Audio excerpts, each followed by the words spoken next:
Today I'm talking about the concept of numbers in terms of Africa.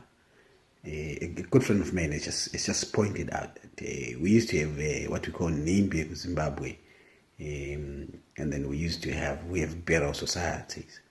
So, and we have churches, and we used to have days what we call Dinwala, which was festivals. And these concepts of numbers are not alien to us. They're actually something which is embedded in our culture, to a point that we don't realize how important they are.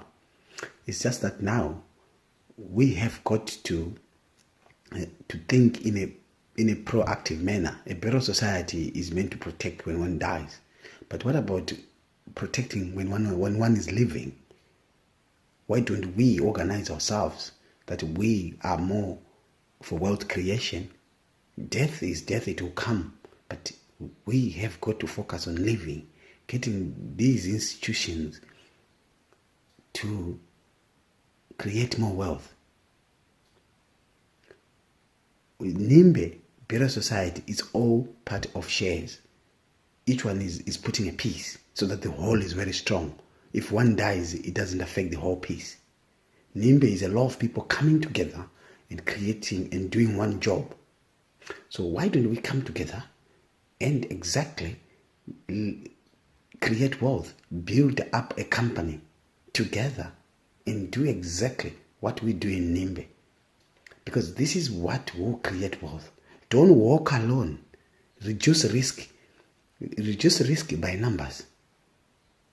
It is important for us to understand this concept. We have got to have one person we can focus on. Say, you are the front person. You are the head of this. The rest of us build around you. That's how institutions like we got Bill Gates. There are other people who work with Bill Gates. Clever, intelligent people. You never hear of them. But if you read about him, then you realize he will tell you that there was so and so I worked with. You go to Apple, Steve Jobs, he's got guys he worked with, but he was the front man. We need to pick these few individuals who front us, who stand up for us on our behalf. Let's forget Western capital. Let's think of African capital. Let's think of that small. If each one is putting a dollar, 15 million Zimbabweans, we got 15 million. And then we can open up an abattoir, we can buy more cattle, we can create ranches. This is what we need. This is our thinking. This should be the way we think daily. We should be telling our kids, forget being the first one in class. Think about sharing. Learn to say, we can share and do this right. This is just a morning lesson on the concept of numbers, so that some of these lessons, I'll not be able to repeat them again. So now I'm putting them on videos, so that at least they are a historical record. And this is, when I'm doing this video, this is part of counting.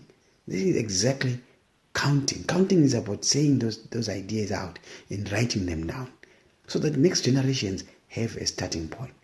And this is, our starting point is putting everything together.